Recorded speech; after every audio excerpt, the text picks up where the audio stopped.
রমজান মাস এসেছে। এই মাসে প্রতিটি মুহূর্ত অমূল্য, প্রতিটি নিঃশ্বাস ইবাদত, প্রতিটি পদক্ষেপ সওয়াব। কিন্তু কিছু বিশেষ আমল আছে যেগুলো রমজানের দিনকে পরিপূর্ণ করে তোলে। প্রথমত, সেহরি খাওয়া। রাসূলুল্লাহ সাল্লাল্লাহু আলাইহি ওয়াসাল্লাম বলেছেন, সেহরিতে বরকত আছে, তাই সেহরি কখনো ছেড়ে দিও না। এটি শুধু খাবার নয়, এটি একটি সুন্নাত। দ্বিতীয়ত, ফজরের নামাজ জামাতের সাথে আদায় করো।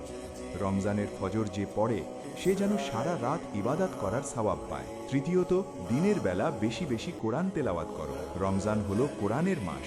জিবরাইল আলাইহিস সালাম প্রতি রমজানে নবীজির সাথে কোরআন দোহরাতেন।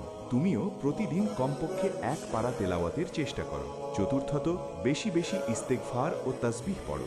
সুবহানাল্লাহ, আলহামদুলিল্লাহ, আল্লাহু আকবার, এই জিকিরগুলো দিনভর মুখে জারি রাখো। পঞ্চমত, দান সদাকা করো। রমজানে দানের সওয়াব ৭০ গুণ বেড়ে যায়। কোনো গরিব মানুষকে সাহায্য করো, কোনো রোজাদারকে ইফতার করাও। ষষ্ঠত, দোয়ার সময়গুলো কাজে লাগাও। ইফতারের আগ মুহূর্ত হল দোয়া কবুলের শ্রেষ্ঠ সময়। এই সময়ে মন খুলে আল্লাহর কাছে চাও।